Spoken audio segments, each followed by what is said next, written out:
EAMCET స్ట్రెస్సా? Testonic.ai ని try చేయండి. Free mock test, custom test, AI insights మరియు పర్ఫార్మెన్స్ ట్రాకింగ్ కూడా. Register now. భారతదేశ చరిత్రలో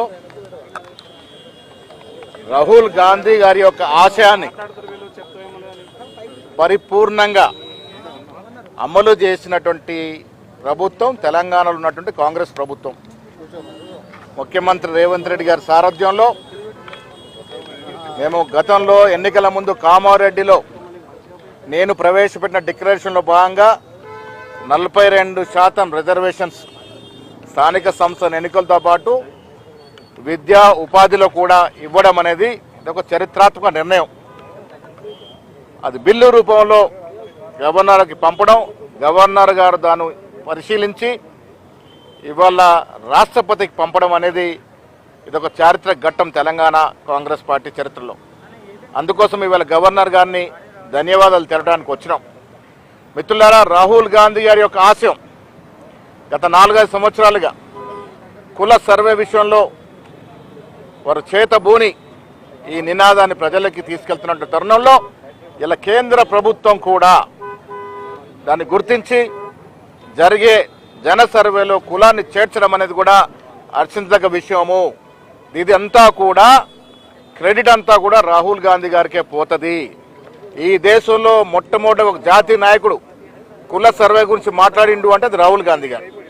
బీసీలకి, ఎస్సీలకి, ఎస్టీలకి, మైనారిటీకి న్యాయం జరగాలని రాహుల్ గాంధీ గారి యొక్క పోరాట ఫలితమే ఇవాళ కేంద్ర కేబినెట్ తీసుకున్న నిర్ణయం కుల సర్వే జరపాలని. ఈ క్రెడిట్ అంతా కూడా రాహుల్ గాంధీ గారికే పోతుంది. ఆ తర్వాత తెలంగాణ ప్రభుత్వం రేవంత్ రెడ్డి గారి ఆధ్వర్యంలో ఈ దేశానికి ఒక రోల్ మోడల్గా, ఒక దిక్సూచిగా మారింది. దానికి కారణం ఇక్కడ కుల సర్వే శాస్త్రీయబద్ధంగా జరగడం, దాని తర్వాత 42% రిజర్వేషన్ బిల్లు తీసుకురావడం. ఈ 2 పరిణామాలు ఇలా దేశ చరిత్రను మార్చే విధంగా ఉన్నాయి. ఈ 2 పరిణామాల తర్వాతనే కేంద్ర ప్రభుత్వం దిగి వచ్చి కుల సర్వేకి పూనుకోవడం అనేది ఇది అందరి యొక్క విజయం. ముఖ్యంగా బీసీలంతా కూడా సంతోషంగా ఉండాల్సిన విజయంగా ఈ సందర్భంగా మనం చేస్తా ఉన్నాం. రేవంత్ రెడ్డి గారి నాయకత్వంలో ఉన్న ప్రభుత్వం దేశానికే రోల్ మోడల్గా 42% స్థానిక సంస్థల్లో విద్యా ఉపాధి అవకాశాలు రిజర్వేషన్ కల్పించే విధంగా చట్టం చేసి, చట్టం కంటే ముందు ఎంపెరికల్ డాటా ప్రామాణికమైనటువంటి సమాచారాన్ని సేకరించి సబ్ కమిటీ చేసుకొని, కేబినెట్ అప్రూవ్ చేసుకొని, శాసనసభ ఆమోదించుకొని చట్టాన్ని ప్రభుత్వానికి అనుమతి కొరకు కేంద్రానికి పంపేటువంటి సందర్భంలో రాష్ట్రపతికి గవర్నర్ గారు న్యాయపరమైనటువంటి అంశాలన్నింటినీ పరిశీలించి దాన్ని రాష్ట్రపతి గారికి పంపడం జరిగింది. అందుకు తెలంగాణ కాంగ్రెస్ ప్రజాప్రతినిధులు, బీసీ నాయకులు అందరం కూడా కలిసి ఈరోజు ధన్యవాదాలు చెప్పడం జరిగింది.